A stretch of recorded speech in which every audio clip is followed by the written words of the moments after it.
Hey, this is Dave from MetalEpidemic.com. Thank you for checking out our YouTube video. Please feel free to hit the subscribe button below if you like this type of content, and we hope you enjoy the review.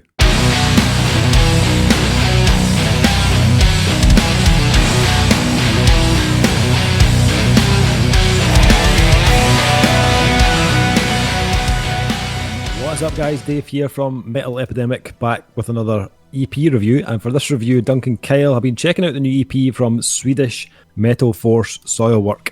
The band's new EP, A Whisp of the Atlantic, will be released on December 4th via Nuclear Blast Records. Okay, so Soilwork returning with a brand new EP, which comes almost 2 years since the release of their last album, Verlichten. The band's release what they called the Feverish Trinity earlier this year, a trilogy of songs with accompanying videos that, according to Soilwork, would celebrate the Babylonian death goddess that once made the world a more feverish and exciting place. This new EP also includes those tracks and will not only close the circle of the Feverish Trinity, but also invites the listener to deep dive into the most primal element, water. Guitarist David Anderson said, "Fire is the element that fuels us today, but water is the element that we all came from, at least if you believe in evolutionary theory, which I do, wholeheartedly. And fire is the element that fuels the conflicts around the world, and it often has a lot to do with gender, sexual orientation or race, and I'm sad that these conflicts are still existing when we should have evolved much further." Can't help but feel that that's a dig at Trump's America. It's like eloquently put, mind you, yeah. But I can't help but feel that's a kick in the dick. I love it. The EP, hard target to get that one. Certainly is. The EP begins with the title track, A Whisp of the Atlantic, which is all about alienation, and at 16 minutes long, it could be Soilwork's longest track to date. I did have a look. I couldn't see anything done longer than that. Yeah, I don't think they've got anywhere near that before. No. David Anderson states, "If you came from a different realm, like the Atlantis, how would you experience our world? Or how do we deal with the fact that our planet is a very different place because of the pandemic, and that we all have things that we miss, that we might never get to experience again in their original form? Or is this the world we live in now, actually already the sunken world, from the ruins of which we might one day be able to build something better? I've always felt that Soilwork was a bit underrated as a band, and that no one really understood what we were able to do. So I've had this dream for quite a few years to write a really epic song and show off what this band was really capable of." I think the great poet Hermancules once said, "Is this real life? Or is this just fantasy?" I couldn't do it. I almost got it out. Can I take first bat at this? Yeah, go for it. All right. But I would like to say big Soilwork fan, but that would be a lie. In that I have a kind of concise 3-album journey with Soilwork where I think they were incredible. Yeah. And this is where we get the names wrong. The one that Big Davy Townsend thingied, you know the one I'm on about. Then the one after that, figure number 5. So the one before figure number 5, the figure number 5, and Stabbing the Drama, which I think was the one that came after figure number 5. I think those 3 albums back to back are unimpeachably good. Just this is when the kind of "we are melodic death metal," this kind of phrase that was flung around all the time, and I never really felt captured Soilwork's sound at all. Soilwork from that album onwards, and I'm kind of hoping that Dave's found the name of the album. You weren't even looking, were you? You're like, "No, fuck." He's on his phone as well. I'm like, "That Davey, throw me a lifeline." Dave's like, "Fuck you." Natural Born Chaos. Natural Born Chaos, right? From Natural Born Chaos, basically through those 3 albums, I think Soilwork infused a hefty dose of pop into their music, specifically in the melody and specifically the use of electronic synths, and I think that's what made them really interesting. Like them or loathe them, considering they moved away from their sound as much as they did on their first 2 albums. Dude can sing. Yeah. Like, dude can, like, see, if I could sing like that, I would be singing. I wouldn't just be doing screaming. So I think a lot of people like mistake that, oh well, they're doing commercial songs now, so they've totally sold out. No, if you sing like that, you sing. It's very difficult to take a voice like that and put anything under it that doesn't make it sound commercial. That's just the bottom line. The fact that the music started to move in those motions with it, I think, was really interesting. Stabbing the Drama to me was the one where they melded the heavier aggressive elements with the really poppy stuff. The drumming on that, I can never remember the name of the drummer. Is it Dirk somebody? Verbruggen. Yes, that's the dude. Bless you. Joined the band, and his stuff is just fucking insane. I don't even know if he's still in the band. There's a couple of tracks on here that sounded like he might be. But they really stepped things up. And then they went a bit weird. They went a bit conventional, and dare I say it, they went a bit samey.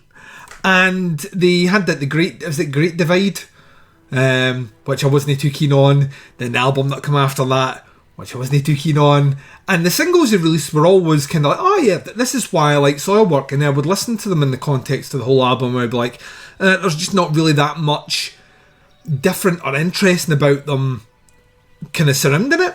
And I'll stress this, they've never released a bad album, ever. Like, all their stuff is still very well written, very well recorded, well executed, guitar works are flawless, drumming is brilliant. Yeah, they've been and they've never taken the foot off either. They've just continued trundling through it. And to me, when you're talking about the 2 big bands side by side of that era, Soilwork is always a band I'll reach for before In Flames. It's always been that way for me. I like the vocals more than Soilwork. So I was kind of sceptical when you flung, Soilwork's got an EP, and I was like, I suppose, here we go. And then, transferred it over to the old iTunes, and it came up at 37 minutes, and I was like, not an EP, guys. Call it whatever you want, not an EP. Just like bands that release a 35-minute one-track single, not a single. That's it. See what you're doing, not a single. And clocking in that the first track was epic in length and unusually epic for Soilwork. I kind of sat down and I let it kind of flow over me, wash over me, so to speak, no pun intended. And I actually really liked this. Once again, I don't think it's necessarily Soilwork doing anything remarkably different. Do I think the first track merits being 16 minutes in length? Probably not. I think there's a just because you can do something doesn't mean you should do something mentality in writing longer music. I think longer music should always feel like it's moving to the next level. It's trying to tell a story. And elements of A Whisp of the Atlantic certainly do that. And then there's other elements that just feel, well, we've kind of already done this already in this track, and I don't really see the point.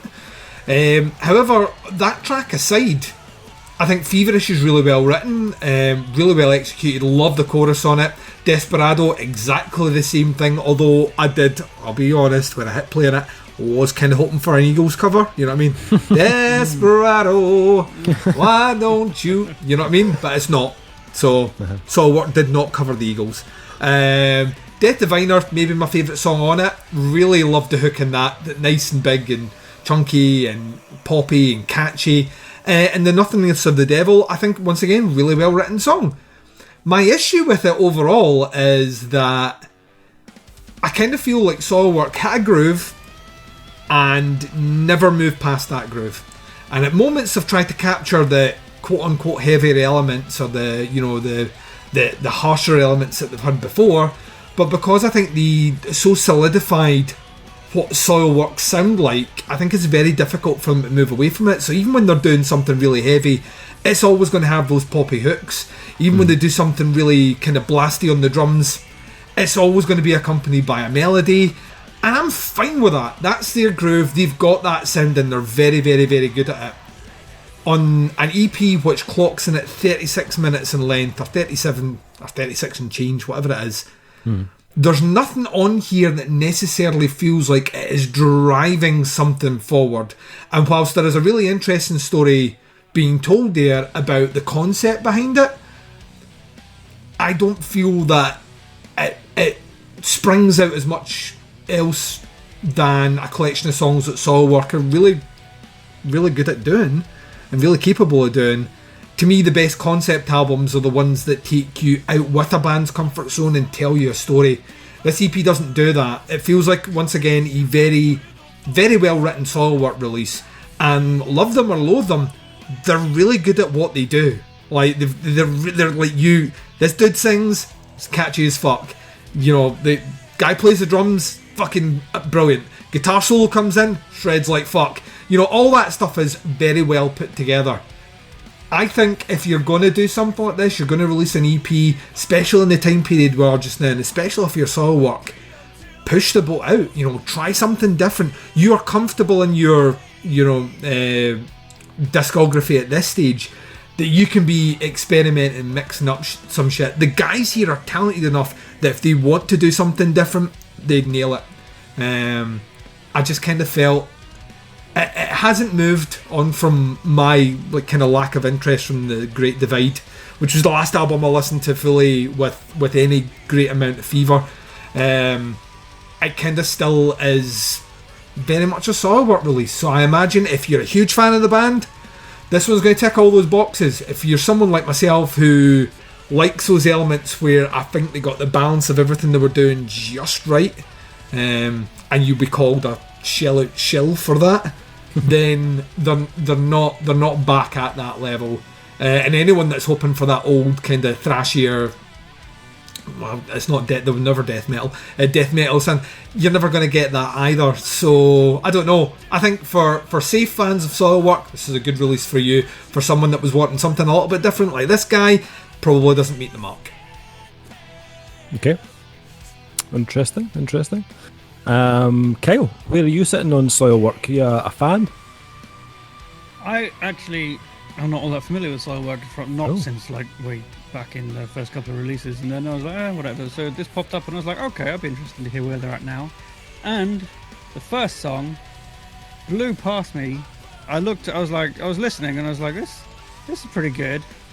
I mean, this sounds like it's gone on for a while. Where are we at? 11 minutes. And it went by like that. And I was like, oh, all right. So that's not bad then. If I can not notice that a song has gone past the 6 minute mark, it's pretty good, you know. So when I looked up and saw it was 11 minutes, I was like, I've been listening to this for 11 minutes and enjoying it. This is one song. That's insane. And so I listened very, very closely to the remaining 5, you know. And I loved it. I thought it was really good. I like I said, I haven't really paid attention to Soilwork much in the past few years, so I was quite surprised. Like, yeah, they were never death metal. They were more thrashy and more up that alley when I left them, and that's fine. But this, I love the dude's voice, and I love that he's like really brought it into the band and really just pushing it. And I don't give a fuck what anybody says. It doesn't really sound that commercial, or he is a dude that can sing, and I agree. If I could sing like that, I'd be singing. I wouldn't just be growling and screaming. I'd be like, oh, this is my voice. I'm checking out because it's amazing. And but I love all the different ways it goes as well. It's not all just pedal to the floor, all out metal or anything. It's definitely got metal in there, but it's got a lot of cleaner stuff too. And all in all, and the production's really nice, really good. I could actually hear the bass. It was quite a good thing to hear, to be honest.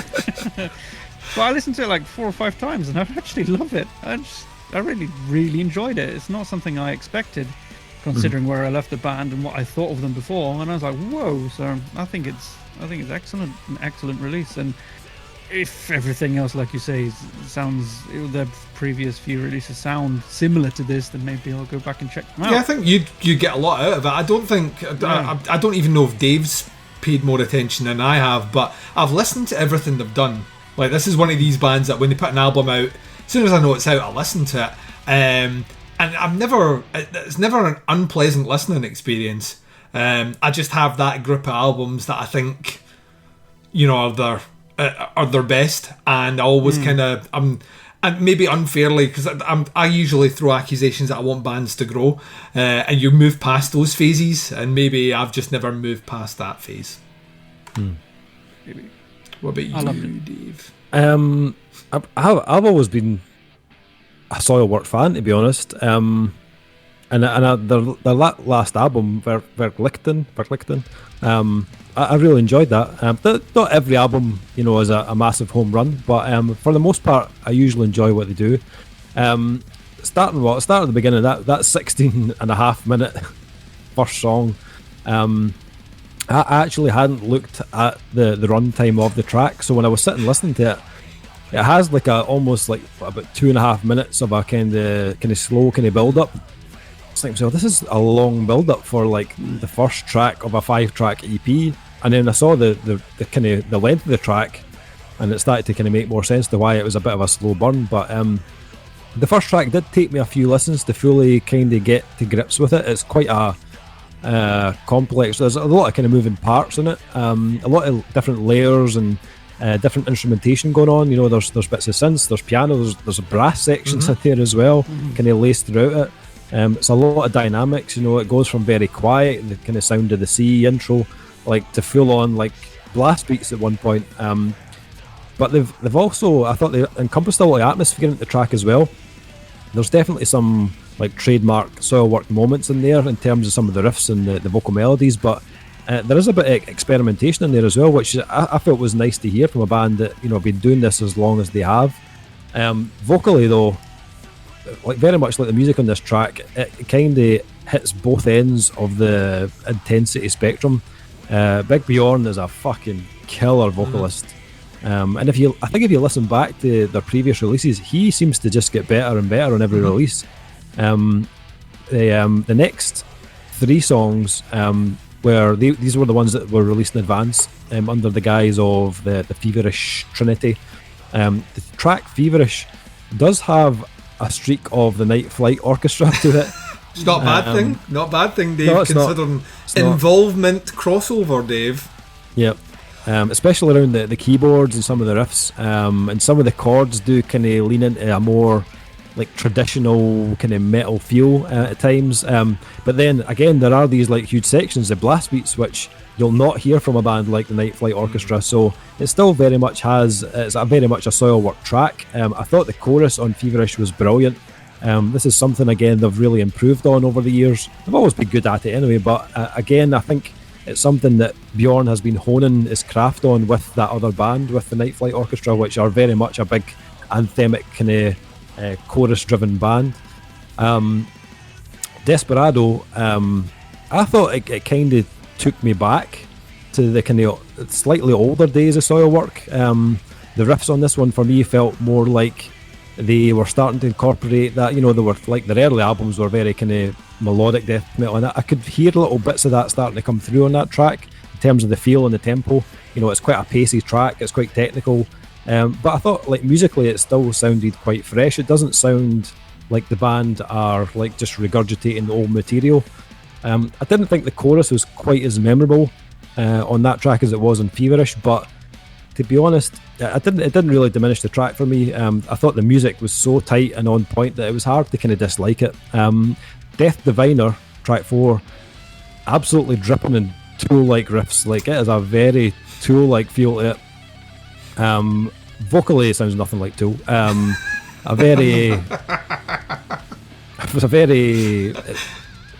It's definitely more anthemic, the vocals on this one, compared to the track before, which I really liked. But that kind of main riff, it just kind of grooves like a son of a bitch. Like, it definitely, I could hear the little kind of Tool nuances in there. The Nothingness and the Devil, it was a good closer. Again, it starts with a more kind of traditional metal feel, but it seems to get heavier and more progressive as the track goes on. And it probably heard Bjorn do a bit more of an aggressive kind of vocal tone for most of that track. But I liked the little outro of it, quite melodic, quite clean and melodic, and I thought it was a nice end to the EP. Soilwork, a band for me that they seem to sound more confident and proficient on every release. Funnily enough, my favourite albums of theirs are the ones at the beginning. Steel Bath Suicide and Chain Heart Machine, they were like my favourite Soilwork albums, but there's no denying they sound like a very different band now to how they did back on those albums. But when you hear this, it really highlights how much they've grown as a band and how much of a kind of force they've become. It's very technically precise. I think the musicianship is fantastic.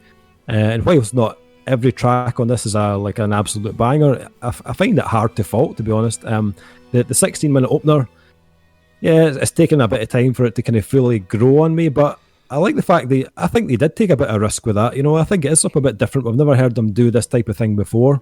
So I applaud them for taking that risk and trying something quite daring like that, to see how it would play out. Production was brilliant. I thought it was, and again, Soilwork productions are usually pretty good. They always work with the best guys. I think that they've worked with Fredrik Nordstrom like countless times. I'm not sure if he's on this album or not, but it definitely has that polish to it that they're used to from Soilwork. Yeah, I enjoyed this, but as I said, I like Soilwork, so it ticked the boxes for me. Thoroughly solid release from them. Rating wise, where are we sitting on A Whisp of the Atlantic from Soilwork? Duncan, you kicked us off. What are you thinking for this one from Soilwork? Yeah, it kind of gets the same grade that the last couple have got, for me, to be honest. It's a 3.5. Like I say, I don't think there's anything... You can't fault it musically at all. To me, No. the stuff that best resonates with me is the stuff that came before, and it's the stuff that moved away from. And like I say, it's just a personal taste. I like a specific era of Soilwork, and that's an era they'll probably never go back to, and to be honest, that's fine. You can listen to, you shove their stuff on and you'll never be disappointed. Like you say, it's always like the technically tight as fuck and always very, very, very catchy. And that's not to take away from when they want to be heavy, they can be fucking heavy. So and they can switch that on very, very, very easily. So yeah, a 3.5. Nice. Kyle, what about yourself? I think I might shock both of you and go with a full, hardened 5 out of 5. Boom! Fuck's sake! There you go. I really loved it. Kyle. I really, really loved it. Love it. Woo. Nice one. So we do it. For me, I would go probably a 4 out of 5. Thoroughly enjoyed it. But as I said before, I like Soilwork, so it's, no surprise there. This one drops on December 4th on Nuclear Blast Records. It's called A Whisp of the Atlantic. If you want to check the band out, facebook.com/Soilwork. A little link in the description below so you can check them out. And let us know what you think of the EP. As I said, there's already a few tracks out. They released the kind of 3 singles earlier in the year. But let us know what you think of the singles or the EP when it drops in December. Happy to hear your thoughts and comments. And thanks for checking out this review. Much appreciated. We'll be back with another review very, very soon. But until then, take care. We'll speak to you soon. Bye, everyone. See you later.